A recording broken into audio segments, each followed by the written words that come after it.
بظاہر تو صنوبر اپنے گھر کے خوبصورت باغیچے میں بیٹھی شام کی چائے پی رہی تھی، لیکن اس کا دماغ صبح سمیہ کے بولے ہوئے جملوں میں پھنسا ہوا تھا۔ صنوبر کی شادی کو 18 سال ہو چکے تھے اور ان 18 سالوں میں روزانہ صبح کی سیر اس کا معمول تھا۔ اپنے گھر سے 10 منٹ کی مسافت پر واقع ایک باغ میں وہ روز جایا کرتی تھی۔ وہیں پر اس سے سمیہ کی ملاقات ہوئی۔ سیر کے بعد اکثر وہ دونوں صبح کے ناشتے یا چائے کے لیے کم از کم وہاں ضرور رکتے۔ اسی دوران وہ خاندانی معاملات پر، اپنے شوہروں کے ساتھ تعلقات پر، سسرالی مسائل پر اور ماں بننے کے مختلف چیلنجز کے بارے میں تبادلہ خیال کرتے۔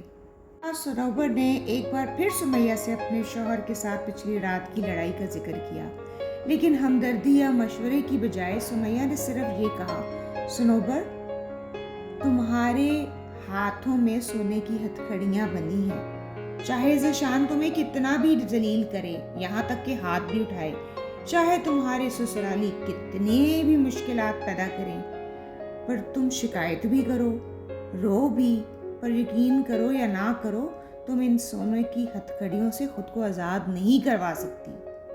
صنوبر بار بار سوچتی کہ کیا واقعی سمیہ ٹھیک کہتی ہے، میں کبھی جان نہیں چھڑوا سکوں گی، اور یہی سوچتے ہوئے اسے اپنے کالج کے بے فکری کے دن یاد آ جاتے تھے، جب دوستوں کے ساتھ وہ گانے گاتی، ہنستی کھیلتی، شور مچاتی، ایک 5 فٹ 6 انچ کی خوبصورت رنگت والی لڑکی ہر وقت اڑتی پھرتی تھی۔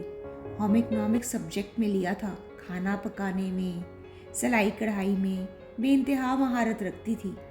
یہ کالج صرف لڑکیوں پر مشتمل تھا، یہاں صنوبر کھل کے اونچی اونچی آواز میں گانے گا سکتی تھی۔ اپنی سگی ماں تو کئی سال ہوئے فوت ہو گئی تھی، 2 بھائی اور بہنیں تھیں۔ وہ اپنے والد کی بہت قریب تھی، لیکن سوتیلی ماں بھی بری نہیں تھی۔ البتہ ذمہ داریوں کی وجہ سے اس کے باپ نے یہ فیصلہ کر لیا تھا کہ جو بچی گریجویشن کرتی جائے گی اس کی شادی ہو جائے گی۔ اسی لیے جیسے ہی صنوبر نے گریجویشن مکمل کی، اس کی ذیشان سے منگنی ہو گئی۔